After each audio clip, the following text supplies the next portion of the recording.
Maranata! Senhor logo vem. Amém. Bom dia a todos. Bom dia. Feliz 13º sábado a todos os nossos amigos que estão aqui conosco, Edmilson. Feliz sábado 13º sábado. Feliz 13º sábado para os irmãos que estão conosco aí no YouTube ao vivo, ou aqueles que vão acompanhar depois. Deus seja louvado pela presença de todos vocês. Ok. Eu vou tirar aqui também minha máscara para não embaçar o óculos aqui. Esse é um dos pequenos problemas que surgem, né? Exato. Os óculos embaçados, a respiração fica ofegante, enfim. Muito bem. Ainda falando do 13º, agora o meu feliz sábado. Feliz sábado a você que está aí do outro lado, né? Nos acompanhando, né? Feliz sábado a você que chegou a tempo para o início da escola sabatina. Feliz sábado a você que vai ver essa mensagem em outra oportunidade, né? Então, ainda falando do 13º sábado, né, Marlete, que era uma ocasião ímpar na nossa igreja, né? E aí eu lembrando que a igreja ficava, não só as pessoas, mas a igreja também ficava muito enfeitada, né? Aí, geralmente na época, eram jovens que lideravam a escola sabatina, aí vinham na sexta-feira, dava aquela encerada na igreja, né? E aí botava flores aí nos bancos, né? E aí tinha a carta missionária, né? Hoje é informativo, né? Você ainda alcançou a carta missionária? Sim. A carta missionária. E a gente ficava juntando, tinha um alvo, né? Um alvo de cada sábado. E um exemplo aqui, se a escola sabatina tinha um alvo semanal de R$50, no 13º sábado nós tínhamos que triplicar, não era, Margarida? Era como se fosse R$150 que teria que ser alcançado, porque a oferta do 13º sábado, 25% dela, vai para ajudar os projetos aí que são mencionados aí no informativo, que era a carta missionária da época. Teve uma mudança, né, com o passar do tempo. Agora, de toda a oferta que é doada para a igreja, né, seja na escola sabatina, seja no culto, em qualquer momento das atividades da igreja, 20% dela vão para os projetos mundiais. E parte desses projetos são esses que são apresentados no informativo mundial. Então, inclusive, agora a gente tem acompanhado, a gente que é mais antigo, vê primeiro os projetos sendo lançados, né, as ideias, né?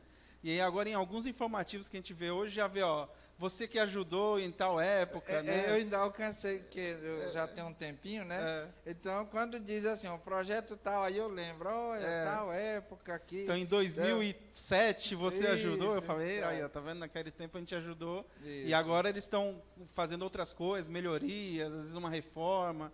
Então, a gente está aqui hoje, a gente às vezes não tem essa noção de que a igreja é uma igreja global, mundial, né?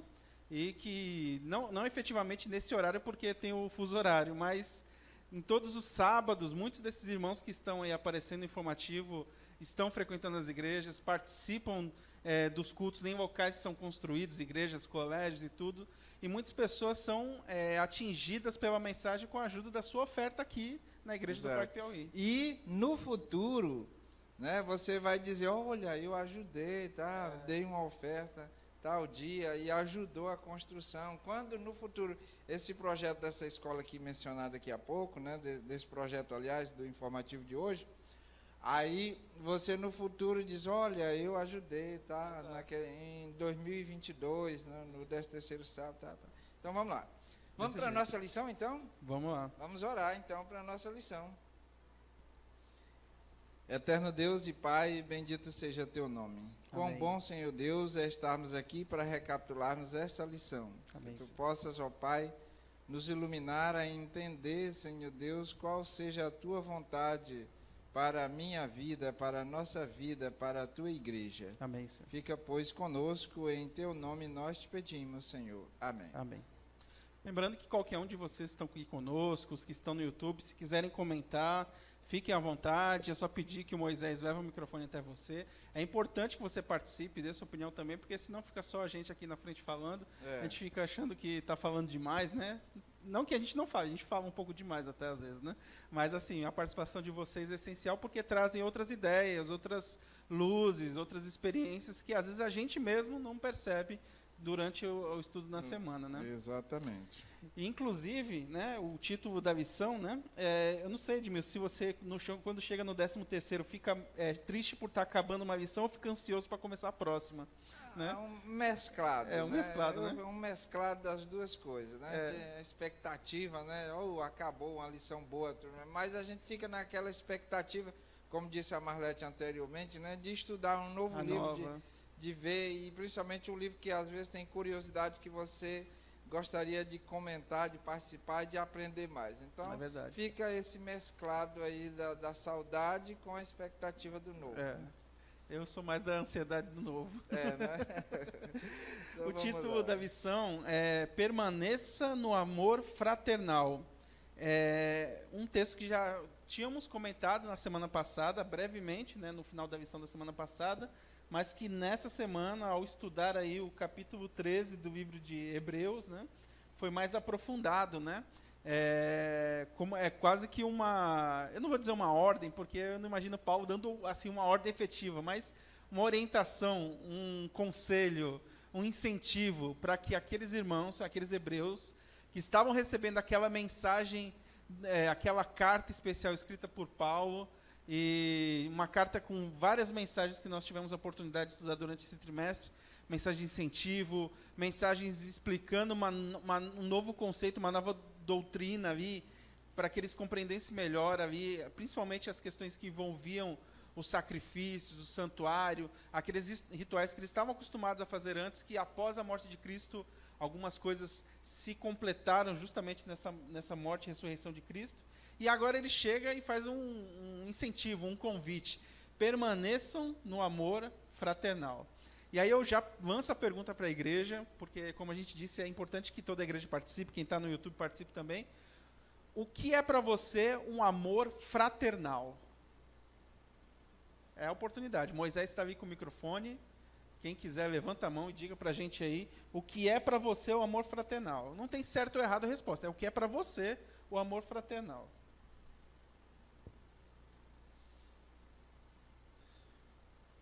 Está todo mundo com vergonha, com medo, né, com receio de falar. Fique à vontade, gente. Vamos participar. Luziana aqui na frente. A Marlete é quem vai nos salvar, Érico, hoje. Não, eu me refiro que os outros estão... Hoje não tem alguns que gostam de comentar, né? E aí, Marlete vai estar... exato. Hoje estão no YouTube. Assim, o amor, ele não é apenas um sentimento. Eu acho que amar é uma ação. E a lição, ela traz uma lista de coisas, na verdade, capítulo 13 de Hebreus, né? Ele traz uma lista de situações ou de ações que expressam o amor fraternal, porque é entre irmãos, né? Um amor fraterno, entre o que deveria permanecer ali dentro da igreja. Se o povo se amasse, né? Se eles amassem uns aos outros, a igreja permaneceria em pé. Mas se houvesse discórdia e dissensão, a própria igreja cairia, né? E isso não era só naquele tempo, não. Hoje também. E a lição, ela traz uma lista de ações que estão ligadas ao amor fraternal, né? Ser hospitaleiro, que vai ser visto aí na lição de domingo. Visitar e apoiar os encarcerados. Mostra também amor fraternal, né? Mostra o sentimento que a igreja tem por aquela pessoa. Honrar o casamento também faz parte disso, né? Evitar a cobiça, obedecer aos líderes da congregação e também orar uns pelos outros. Muito bem.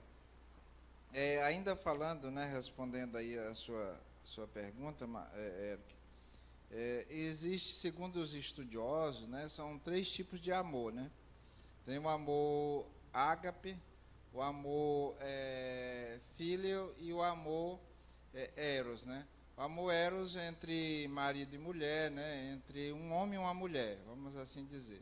Entre um homem e uma mulher, o amor ágape, que é o amor filial, entre pais e filhos, né? E o amor ágape, que é o amor fraternal, esse amor entre irmãos, né? Esse amor que você não tem uma atração sexual, mas também, e também não é porque você é pai, porque você é mãe, porque você é filho, né? Então é um amor assim que você se apega com a pessoa. Então esse é o amor fraternal. Mas eu gostaria de ressaltar aqui no verso áureo, né, que diz assim: seja constante o amor fraterno. Hebreus capítulo 13, verso 1. Eu queria ressaltar essa palavra bem que assim, apesar do verso ser muito pequeno, essa palavra constância, né? Aliás, constante, mas que vem de constância, né? Então, de uma, vamos assim dizer, constância, uma linha, uma reta linear, desculpe, algo traçado, né, numa reta, numa coisa, não tem muita oscilação, né, praticamente uma reta, uma constância. Você vai. Então, Paulo ele estava preocupado porque a igreja ela tinha altos e baixos, né, e isso acontece hoje também. Quando nós aceitamos a Cristo, você tem aquele primeiro amor que é muito forte, que você se doa, mas depois às vezes você entra na rotina e você termina caindo, aí depois você tem um reavivamento e você sobe de novo.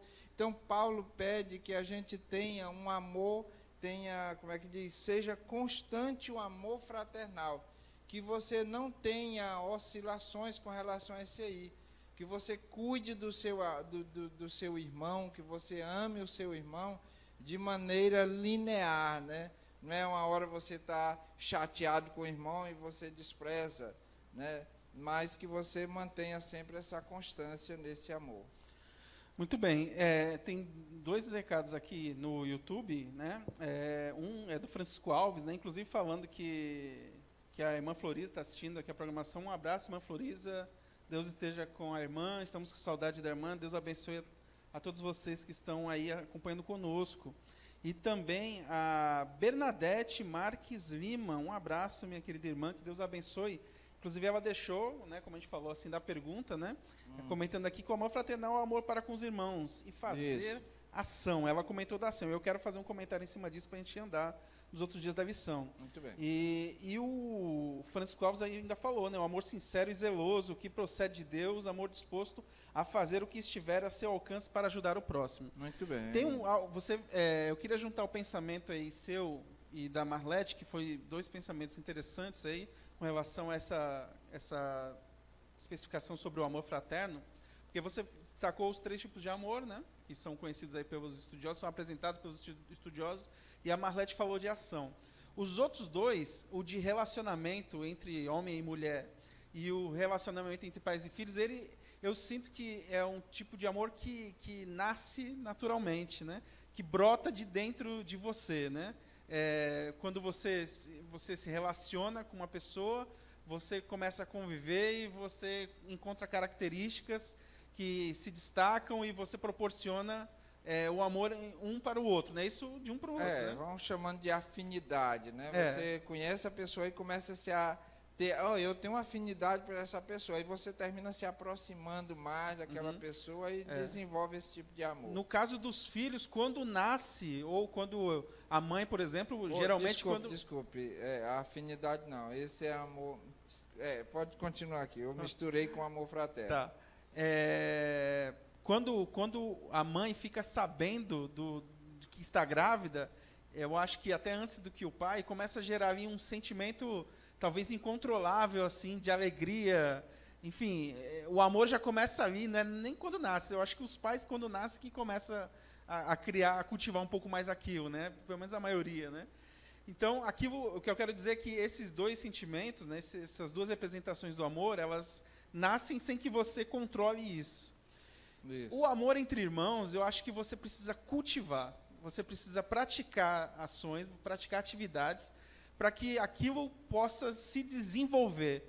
Eu acho que aí, pelo menos assim, dando um pouco de embasamento a esse pensamento, eu vejo que Paulo, quando ele fala que para vocês, como você falou, da constância, né, de se manter em equilíbrio, né, sempre, né, não ter recaídas ou não ter picos extremos para que isso possa em algum momento cair, ele não só incentiva o amor fraternal, mas diz algumas coisas, e a própria Bíblia fala, algumas ações que nós devemos praticar, e foram isso que a Marlete comentou, de ação, aí o que a irmã também, Bernadette, falou. O amor fraternal envolve diretamente a ação, porque nós precisamos cultivar, né, para que nem uma planta, né, que a gente precisa vir cuidar, regar, trazer um adubo ali para que possa frutificar, enfim. Eu não sou muito bom, apesar de ser casado com uma bióloga botânica, eu não sou tão bom assim em explicar o ciclo, mas vocês estão entendendo o que eu estou falando. Você precisa cultivar isso. Você precisa praticar para você amar o seu irmão e também você ser amado, né? Não adianta apenas... isso é um relacionamento de troca, não que você espere. Você faz de forma abnegada, né? Sem medida, mas ao você entregar, se você doar seu amor uns para os outros, né? Naturalmente você recebe de volta isso, né? Dos seus irmãos, suas irmãs, né? E até, só para fechar e andar para a lição, o autor da lição aqui, ele comenta que, e faz tecendo um comentário até sobre o que Paulo está falando, que a busca pela salvação, apesar de ela ser concedida individualmente por Deus para cada ser humano, e eu gosto sempre de falar, a salvação é individual, mas ela é conquistada em equipe. Porque para você alcançar os méritos, né, de alguma forma a gente alcança esses méritos fazendo algo, não é apenas pelo seu trabalho sozinho, você precisa cultivar isso entre irmãos, porque você vai conviver com esses mesmos irmãos. E é isso que vai ser comentado na próxima, na lição, né? O cuidado de Deus para com seu povo, né? O cuidado do povo de Deus, né? Então, Deus, ele cuida do seu povo, mas ele ele cuida de maneira indireta. Ele usa a mim e usa a você para que a gente possa cuidar uns dos outros. Porque aqui... a lição, ela diz assim, o cristianismo foi um movimento peregrino, que muitas vezes dependia da hospitalidade de cristãos e não cristãos. Então, naquela época, né, hoje nem tanto, né, você fica com medo de hospedar uma pessoa por conta do que a gente ouve, principalmente em cidades grandes, né? Você tem receio de hospedar uma pessoa na sua casa, mas naquela época não tinha tanto isso.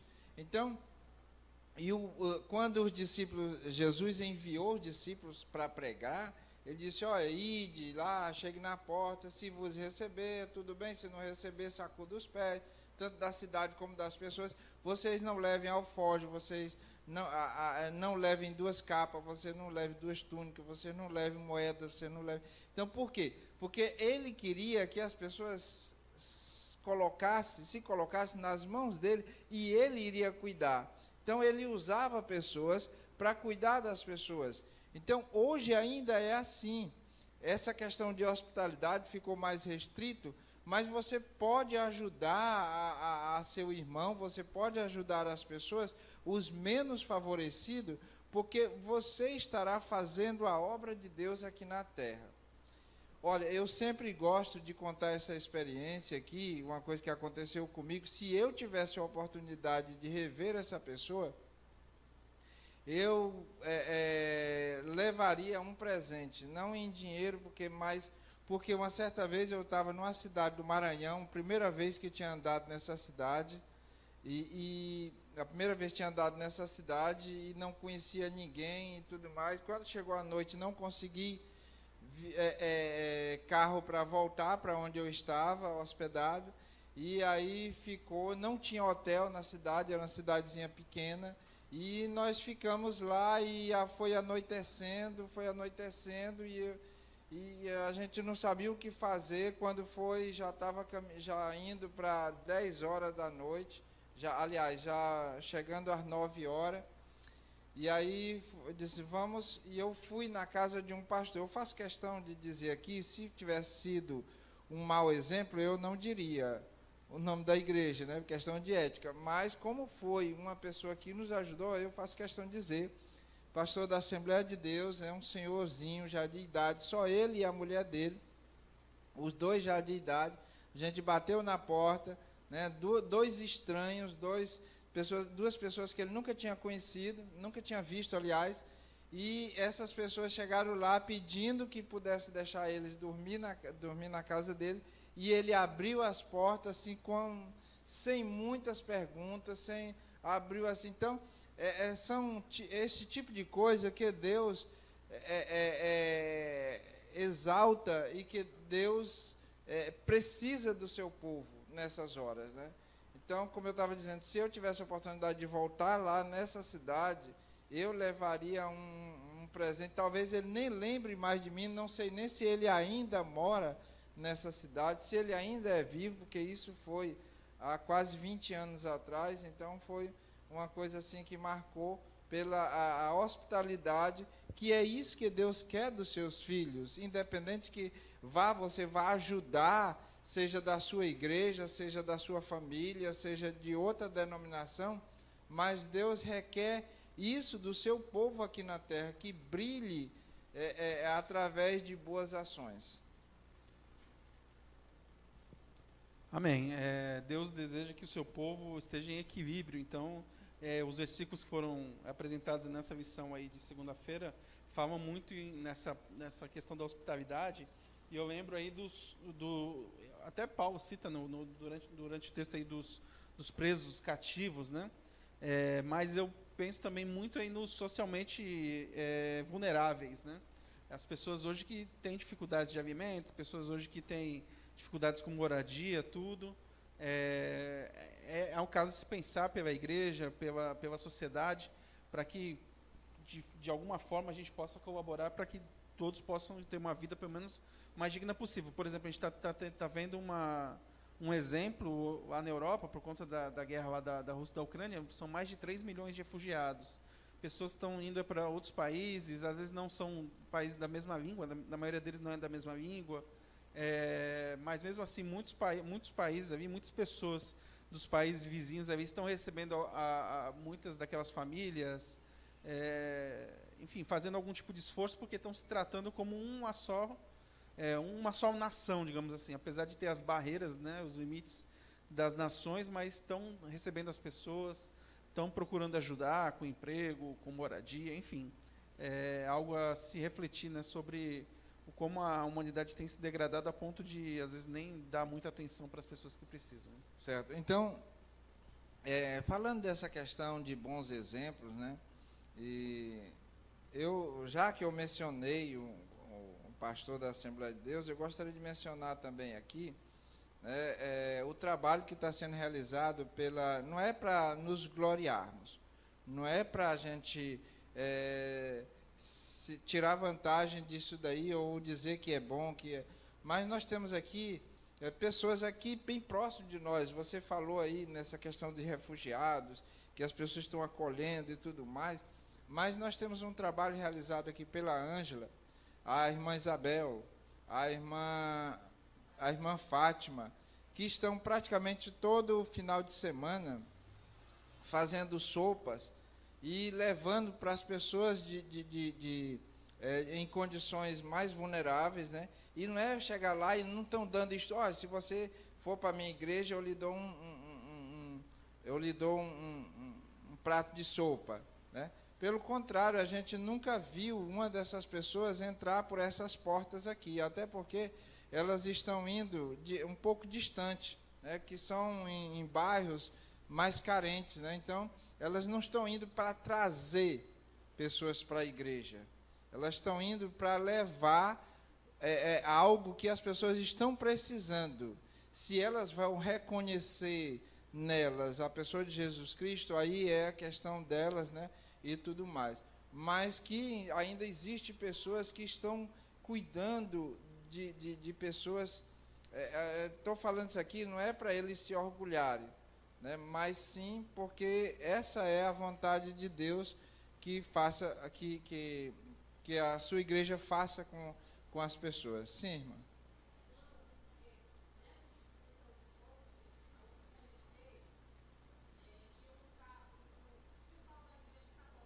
Certo.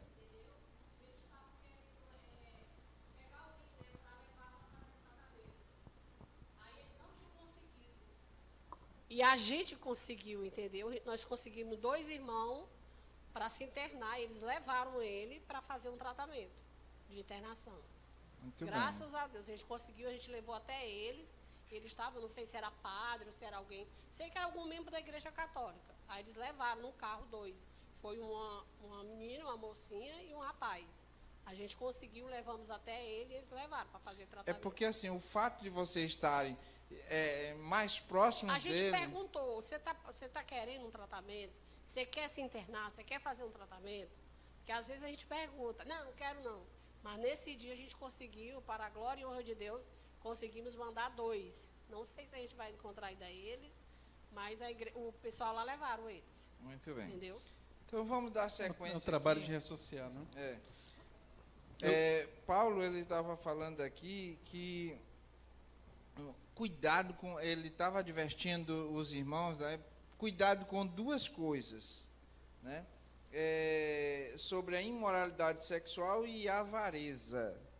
Né? Então, Paulo advertiu aí no capítulo 13 de Hebreus, né? Verso 4 e 5, sobre essa questão aí olha, meus irmãos, muito cuidado com essa questão da imoralidade sexual. Até porque, muitas vezes, isso brota na mente da pessoa, aí depois termina se refletindo nas ações. Por isso, ele estava advertindo logo, olha, muito cuidado com isso aí. E também com a avareza, porque a avareza, realmente, ela estava e continua ainda destruindo relacionamentos, que é o que nós estamos falando aqui. Essas 2 ações aqui, elas estão muito ligadas assim a uma estrutura familiar e principalmente as paixões e as emoções que as pessoas cultivam momentaneamente, que não trazem algo produtivo para a vida, por consequência para a vida, né? As imoralidades sexuais era algo que era cultivado em muitas das religiões, enfim, havia por consequência, por tradição, em muitas daquelas religiões, da cultura grega que era implantada em todo mundo naquele momento, e por consequência, até hoje, alguns ideais, alguns sentimentos desse tipo ainda acontecem. E com relação ao dinheiro também, ao valor que as pessoas davam ao dinheiro, às conquistas, ao poder, tudo isso geravam sensações, emoções, sentimentos momentâneos e que não traziam nenhum benefício para a vida, né? Para o caráter, enfim. E tem uma frase que o autor disse aqui, que eu acho que é relevante para a gente, e eu queria destacar, que é o seguinte: os crentes não devem permitir que as convenções sociais estabeleçam seus padrões éticos. Ou seja, se o mundo todo está dizendo que isso é certo, que isso é legal, que isso é bom, comece a desconfiar, porque isso pode não ser benéfico para você. E isso pode não ser o padrão que Deus estabeleceu para o seu povo. Então, mesmo que você tenha que remar contra a maré em algumas situações, por exemplo, muitos jovens ao seu redor veem que essa questão de esperar o casamento para você ter as suas relações sexuais com a sua esposa, tal, isso já está ultrapassado. Primeiro você precisa conhecer a pessoa, para ver se porque vai que certo. Você erra, né? Vai que você erra na escolha, né? Então você tem que testar, né? Essa história de test drive, né, enfim, com esse intuito, isso é algo que vem passando de geração em geração, e as pessoas já praticamente banalizam isso demais, sabe? Esse cuidado que Deus teve com o seu povo, com o corpo, com as relações. Então, assim, eu estou dando esse exemplo, mas existem vários outros que o mundo propõe como o ideal, né, como o certo, como o correto, mas que não é o desejável por Deus para o seu povo. Então, pois é, o problema do test drive, você mencionou aqui, por exemplo, eu vou comprar um carro, né, e aí eu pego usado, né? Aí eu testo um, testo o outro e tudo mais, aí termino me agradando de outro. Quando, no decorrer do tempo, eu descubro que aquele carro tem um problema. Aí rapaz, eu devia ter escolhido aquele outro, né? Aí eu começo a pensar no outro, né? Aquele outro tinha sido melhor. E aí eu agora eu quero passar esse carro para frente, porque aí eu quero ir atrás daquele outro lá. Então, aí o casamento fica assim, fica banalizado. Você testou, fez vários testes, aí, não, é esse aqui. Aí depois, eu escolhi errado. Aí começa a pensar no outro que você devia ter escolhido. E aí você não luta mais por aquele. Porque você acha, não, aí a sua cabeça fica pensando porque você fez o teste e achou que o outro é melhor. Quando, na realidade, talvez ali tinha outras coisas encobertas que você não viria. Né? Então, por isso é que Deus não gosta muito desse... Deus não aconselha esse teste de drive, porque se você vai encontrar problema no casamento, no seu casamento, mas não pense que em outro você não vai encontrar, não. Todos você vai encontrar. Só que você vai lutar, porque disse, é esse ou é esse, não tem outro. É esse aqui mesmo. Então você vai lutar juntos para consertar aquilo dali, não para tentar mudar. Então, essa questão, por isso que Paulo falava dessa questão da imoralidade sexual, que estava imperando no meio do próprio povo de Deus. E eu gostei aqui aqui a irmã Bernadette, né? Ela disse que gosta muito, né? Voltando ao assunto aí, que a gente não... Ela está participando aqui, que gosta muito de ajudar as pessoas, acolher pessoas na sua casa e tudo mais. Então, gosta de fazer as pessoas felizes. Parabéns, irmã, Deus seja louvado por essas ações. E agora, vamos falar um pouco sobre os líderes da igreja. Paulo diz, olha, tem muito cuidado, né?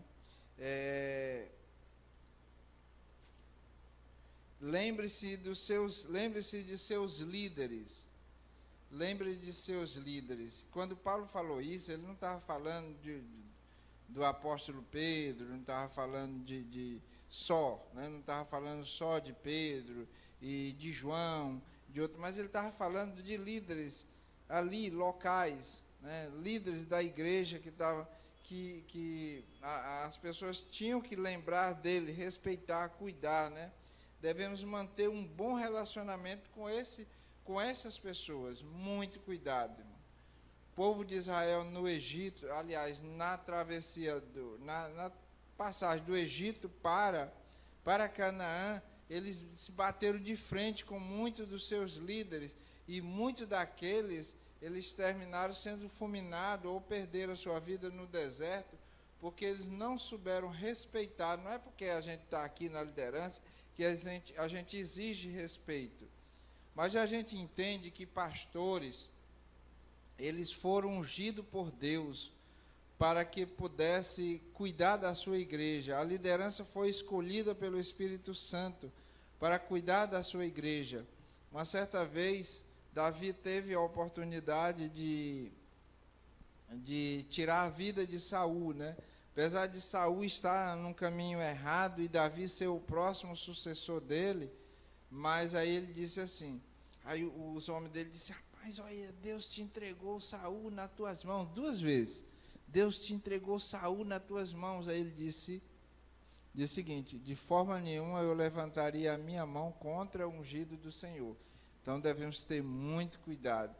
Se Saul estava fazendo coisa errada ou não cabia a Davi julgar. Ele só disse, eu não vou levantar a minha mão contra o ungido do Senhor. Então nós temos que também aprender, né, a ter um bom relacionamento com nossos líderes. Às vezes, a maioria das... Assim, algumas vezes, não foi a maioria, não. A maioria talvez não seja mais correta. As pessoas acabam não tendo confiança em seus líderes. A gente está falando aqui no âmbito da igreja, tá? Mas a gente pode falar em vários aspectos aí da vida, né? No trabalho, enfim. Mas vamos se concentrar aqui no da igreja. Às vezes a gente fica pensando, será que eu confio ou não nesse líder? Ou, às vezes, o líder é praticamente a sobremesa de um almoço de sábado nas casas, porque vira o assunto da mesa, né, para você falar de alguma coisa que o líder fez isso, fez X, fez Y. Enfim, às vezes gera essa desconfiança por conta de algumas atitudes de outros que antes, né, que acometem alguns erros. E isso acontece porque o ser humano é falho. Antes de tudo, um líder é um ser humano. Ele pode falhar e pode acontecer. O problema é que, às vezes, a generalização ela acaba afetando aqueles que tentam fazer as coisas da melhor forma possível. Porque eu tive um líder assim, eu tive um ancião, ou, enfim, um líder que vocês imaginarem aí. assim, eu não vou confiar em nenhum, porque esse povo é tudo estranho. Ah, essa comissão aí é desse jeito, entendeu? Só comissão é só problema. E aí, quer dizer, todas as comissões que vêm daí para frente, a partir do momento que, por acaso, teve um problema, todas as comissões estão fadadas ao fracasso, fadadas à desconfiança pelas pessoas. O conselho de Paulo e do autor aqui, inclusive o autor fala aqui para Paulo, o maior ato de lembrança e louvor é a imitação. Então, imagine só, às vezes você desconfia, você já não dá muita crença, não dá muita fé, e agora você está ouvindo um conselho de que você precisa imitar. Né? Para alguns pode ser difícil, porque como é que eu vou imitar alguém que eu não tenho total e plena confiança? Um líder que eu não tenho confiança. Eu acho que essa relação de confiança, às vezes a gente fica muito travado e não dá o braço a torcer, né? de gerar esse sentimento de, poxa, porque eu tive problema com um, agora será que esse daqui vai ser igual? Não, a gente tem que dar o benefício da dúvida nesse caso e dar a chance de confiar nos líderes, confiar nas pessoas que estão guiando. E aí eu sempre lembrando, eu estou falando no aspecto da igreja, mas isso pode ser levado para o aspecto da sociedade. Principalmente o brasileiro, ele tem um senso de desconfiar de qualquer coisa que aparece na sua frente já. Então a gente já meio que nasce com esse senso de desconfiança aguçado. A gente precisa dar esse voto de confiança, porque pode ser que naquela situação a pessoa não está cometendo um erro, pode ser que o erro pode ser em você mesmo. Você mesmo está fazendo uma avaliação incorreta, julgando errado uma pessoa, e você perde uma oportunidade de ter um bom relacionamento com um líder seu. Né? Exato. Olha, Eric, eu não sei se o meu exemplo seria para ser seguido, mas eu posso dizer que, como eu entrei na igreja ainda muito jovem, né? Então eu posso dizer o que foi que me ajudou com relação a esse aspecto, né? Então, é assim, quando o meu instrutor bíblico, quando ele foi, ele disse assim, olha, não olhem para mim, olhem para Cristo, porque eu sou falho, como ser humano eu sou falho. Né? Aí eu olhava assim e dizia, rapaz, se eu não for nem igual, se eu não conseguir ser igual a ele, como é que eu vou ser igual a Cristo? Mas tudo bem. Então, como foi que eu consegui, né? Só que quando eu cheguei na igreja, tinha outro jovem um pouco mais velho do que eu, da mesma idade, que davam bons testemunhos. Então, o que é que eu fazia? Eu me espelhava muito nessas pessoas, mas você como eu estava dizendo, você se espelha nas coisas boas, sabendo que essa pessoa, ela pode cair, mas quando ela cair, você tem que estar com suporte em Jesus Cristo. Você se espelha em uma pessoa, nos bons exemplos que ele tenha, mas nunca solte a mão de Cristo. Por quê? Se você ficar só segurando na mão dessa pessoa e não segurar na mão de Cristo, no dia que ele cair, você cai junto. Mas também eu posso citar exemplos aqui de pessoas que eu me espelhei quando cheguei na igreja e que, graças a Deus, me ajudou, não dizendo o que é que eu devo fazer, mas eu olhando ele fazer, como hoje o pastor Antônio Filho, né?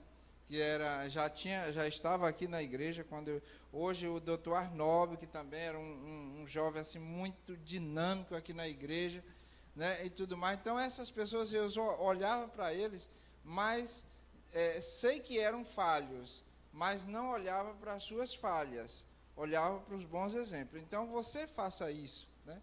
Olhe para o seu líder e veja os bons exemplos que eles fazem. Se ele fizer mau exemplo, não, esse aqui eu não vou seguir. E aí continue segurando na mão de Cristo. Então Paulo, ele estava aconselhando esse tipo de relacionamento com os seus líderes, né? Tem que ter equilíbrio, nem seguir tudo por simplesmente seguir, né?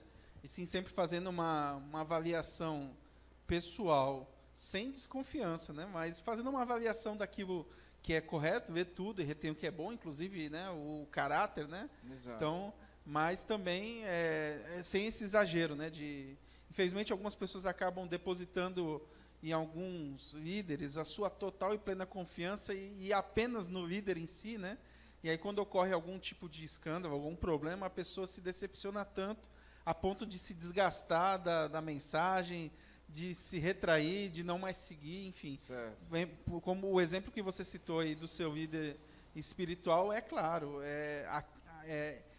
se você começa a se declarar como o exemplo puro e simples, né, já começa errado. Você tem que sempre deixar claro que Cristo é o maior exemplo, né? O próprio Paulo falava, sede meus imitadores, como eu sou de Cristo, né? Então, ele sempre deixava claro que, olha, eu estou tentando fazer algo correto, mas eu estou tentando fazer algo correto porque eu estou tentando seguir quem é correto, que é o próprio Cristo. Né? E outra pessoa também, como eu disse, né, Francisco Ribeiro, Francisco Alves, foram pessoas que, através do exemplo dele, né, de testemunho, de trabalho na igreja, de trabalho fora, de evangelismo, que eu olhava assim neles e disse, olha, eu gostaria de ser como essas pessoas, né? E graças a Deus, mas também não deixa de eles terem falhas como ser humano, né? Mas nós continuamos aqui e pedimos que Deus tenha misericórdia de cada um de nós. Vamos então continuar aqui à frente, né, que o nosso tempo está indo embora já, Eric. O cuidado com as doutrinas estranhas, né? Olha, mesmo na igreja primitiva existia doutrinas estranhas, e Paulo ele falava para os hebreus, né, no caso aqui, que é a carta, para eles terem muito cuidado com isso. Se naquela época, né, que era uma igreja pura, a igreja de Éfeso, né, que era a igreja pura, santa e tudo mais, Paulo dizia, olha, cuidado com as doutrinas estranhas. E o que diria de hoje dessa miscigenação, né, dessa mistura de religiões, mistura de ideias que nós estamos vendo, principalmente nesses séculos? Quantas doutrinas estranhas não podem entrar dentro da igreja? Então, devemos ter muito cuidado. A citação era referência à utilização de alguns rituais que se utilizavam dos animais sacrificados para se alimentar disso. O benefício, naquele momento, a ideia era ter benefício, né, por algum tipo de salvação, fazendo aquele tipo de ritual. E estava incorreto, Paulo estava alertando sobre isso. Tentando utilizar um ritual, uma tradição que parecia ser correta até um certo ponto, até um certo momento, até a morte de Cristo na cruz, mas tentando se beneficiar disso para algo melhor, digamos. Alcançar a salvação. Dá um exemplo para os dias de hoje. Nós temos uma cerimônia que é sagrada e que é benéfica para todos, que é a cerimônia de comunhão, que é a Santa Ceia, que tem um lava-pés, enfim. É a chamada cerimônia de comunhão. É bom, é importante para o cristão, né? É uma renovação ali do seu compromisso de fé, uma declaração pública para as pessoas da sua crença em Jesus e que uma declaração pública de que está aguardando a volta dele, porque isso o próprio Cristo falou, né? Para a gente manter isso. Mas nem por isso, se algum líder chegar aqui e falar, olha, a Santa Ceia é boa, então a gente vai começar a fazer aqui todo sábado. Vamos fazer todo sábado. Isso não é a recomendação. Isso não é o ideal. Então você já começa a criar em cima de algo que é positivo, que é o recomendado, criar a sua própria ideia, a sua própria doutrina, né, distorcer o que é correto. Então isso estava acontecendo lá. Eu estou dando um exemplo nos dias de hoje de algo que estava acontecendo naquele momento, se utilizando de algo que eles faziam até um certo ponto, que era a recomendação de Deus até um certo ponto, que é até a morte de Cristo, para se beneficiar, né? Em vários momentos, em várias cartas, você vai encontrar o povo tentando burlar os caminhos da salvação. Por exemplo, quando ele fala em Coríntios da discussão que havia entre o dom de línguas e o dom de profecia, né, qual era o mais importante para aquele povo, né? E Paulo vai falando, vai explicando para aquele povo a importância dos dons e o momento que era utilizado e qual era o benefício de cada um deles. Então, às vezes a gente tem mania de querer usar alguns atalhos para se dar bem nessa relação de fé cristã, né? Então, eu vou fazer o seguinte, já que Deus acha bom a gente ajudar com as nossas ofertas lá, as escolas lá no Paquistão, então agora eu vou sair doando para eu ganhar algum tipo de de terreninho a mais lá no céu, de algum benefício, alguma coisa assim. Olha, tome cuidado, viu? Eu não sei como Deus pode tratar isso, mas o conselho de Paulo aqui era para que eles dessem atenção à graça. E aí eu quero fechar essa parte aqui dizendo o seguinte: enquanto eles estavam se preocupando só com os alimentos para receber algum tipo de benefício, eles estavam dando atenção para algo que era não durável, para algo que se perdia com o tempo, para algo que tinha data de vencimento. Enquanto que a graça de Deus, a graça dada por Cristo Jesus, é algo que não estava sob o controle deles, mas é algo eterno. E não dependia de alguma atitude da pessoa, e sim, era um presente dado por Deus. Era isso que Paulo estava querendo dizer: olha, nada do que você fizer, e aí lembra o Antigo Testamento que fala que os nossos atos são, né, como um trapo de imundícia, né, a nossa justiça é como um trapo de imundícia. Nada que você fizer, você acha que faz, para ganhar algum mérito na sua salvação, vai fazer efeito. Porque quem concede a salvação é Cristo. Quem beneficia você pela salvação é Cristo. O que você precisa fazer é aceitar essa graça, né, esse presente que Deus deu para você. Então, não adianta comer alimentos feitos de sacrifício, não adianta falar língua, não adianta fazer Santa Ceia todo sábado, todo dia, achando que vai se salvar por causa disso. A graça de Cristo é que te salva. Muito bem. E fechando a lição, indo a Cristo fora do acampamento. Naquela época é o seguinte: Deus estava ali no meio do povo de Israel, Deus estava em Jerusalém, centralizado ali no templo. Deus estava no acampamento de Israel, centralizado na tenda do tabernáculo. Tudo que era lançado fora era uma coisa desprezível, né? Então, quando um ladrão, por exemplo, ou um criminoso, aliás, ele era para ser morto, eles eram mortos fora do acampamento, porque era desprezível. Quando uma pessoa, restos que eram imundos, era jogado fora do acampamento, tinha que ser tirado do meio do povo ali para não contaminar. Quando ele fosse fazer suas necessidades fora do acampamento. Os leprosos ficavam fora. Quando os leprosos ficavam fora do acampamento, porque o que era fora era desprezível. Mas Cristo foi sacrificado fora. E agora, parece um contraste aí. Cristo era desprezível, era repugnável. Como é que a gente pode associar esse... Cristo foi lançado fora aqui, ó. O título é Indo a Cristo fora do acampamento. Por que não dentro do acampamento? Eu penso que isso é assim, tudo que aconteceu na vida de Cristo, no seu ministério, ele tem uma simbologia.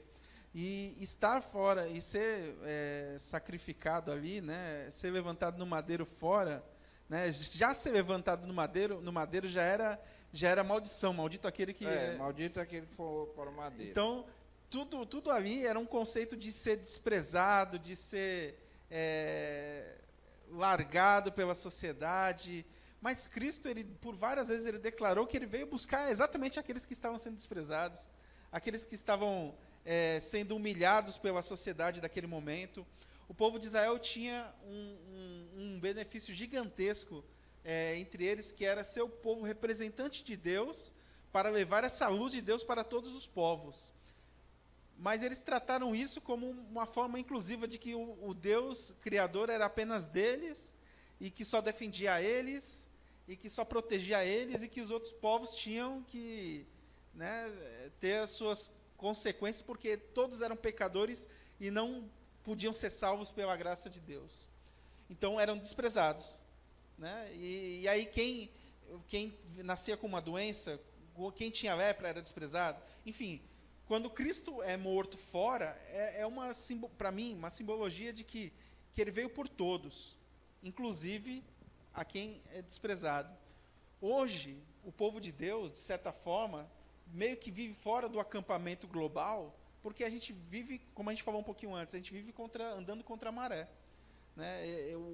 A gente meio que tem que viver a parte do que a sociedade acredita ser o correto, porque a gente acha incorreto. Então, Deus, de alguma forma, ensina de que ele trabalha em favor daquele que é desprezado, daquele que é humilhado, daquele que é banalizado, daquele que aparentemente é impuro, porque ele quer purificar. Se fosse para trabalhar só pelos puros, o sacrifício não era necessário.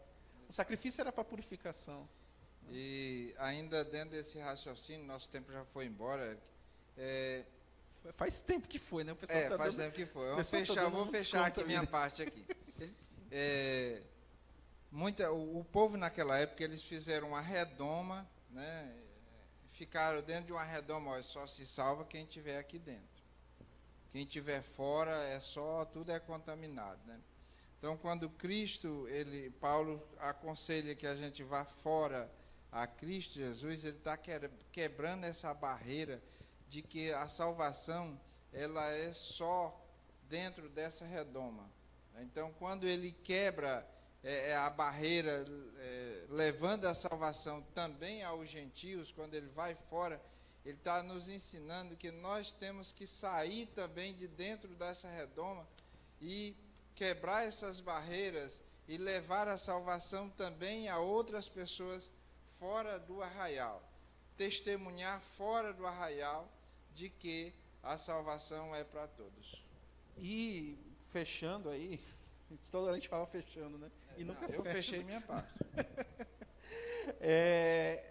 Essas situações de fora do arraial, de fora do acampamento, eram motivos de vergonha. E às vezes as nossas escolhas como cristãos parecem escolhas vergonhosas, né? Como assim ir para a igreja? Eu lembro muito de uma família que morava vizinha a mim, que foi a família que me levou para a igreja.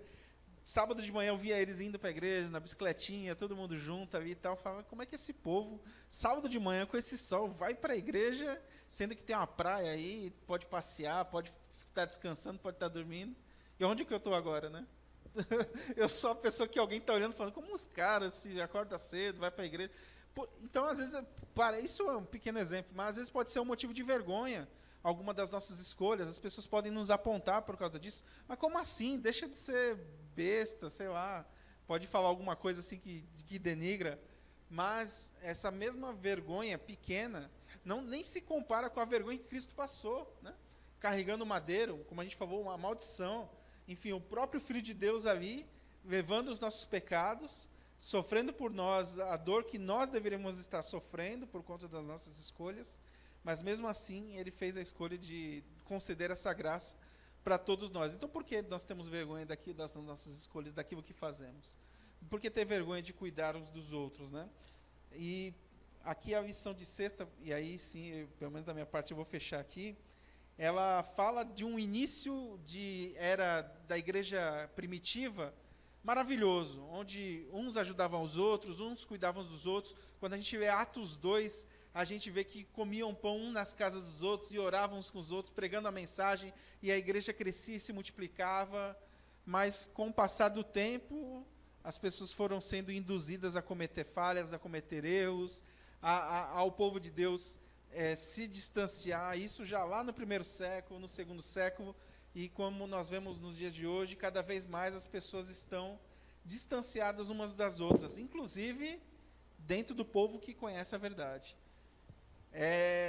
O conselho, quando a gente fala desse amor fraternal, é que nós cuidemos uns dos outros. Se nós não cuidarmos uns dos outros, é como eu disse, a salvação é concedida individualmente, mas ela é conquistada em equipe. Se a gente não fizer esse trabalho em equipe, cuidar uns dos outros, ver a pessoa que está ao meu lado, quais as suas necessidades, quais os seus desejos, seus anseios, as dificuldades. Se a gente não prestar atenção para as pessoas que estão do seu lado, a gente vai começar a correr na frente e vai olhar para trás, a pessoa está tão distante que já não vai ser mais possível de ser alcançada. E o ideal de Deus é que todos estejam no mesmo patamar perante a conquista da salvação como igreja, né? Então, que Deus possa nos ajudar. A mensagem de Hebreus para os últimos dias foram essas que nós tivemos a oportunidade de estudar nesse trimestre, que a gente possa cada vez mais fazer, que isso seja prático nas nossas vidas. Amém. Vamos orar então. Amado Deus, eterno Pai, obrigado, Senhor, por esses momentos, Senhor Deus, que tivemos aqui nessa hora, mas também, Senhor Deus, durante todo esse trimestre que recapitulamos ou estudamos o livro de Hebreus, que as lições que nelas ou nele contidas possa então nos trazer para mais perto de Ti. Fica, pois, conosco, cuidando de cada irmão aqui presente, aqueles que estão nos acompanhando também em sua casa, e que estejamos todos sob Tua proteção e cuidado, em nome de Jesus te pedimos, Senhor. Amém.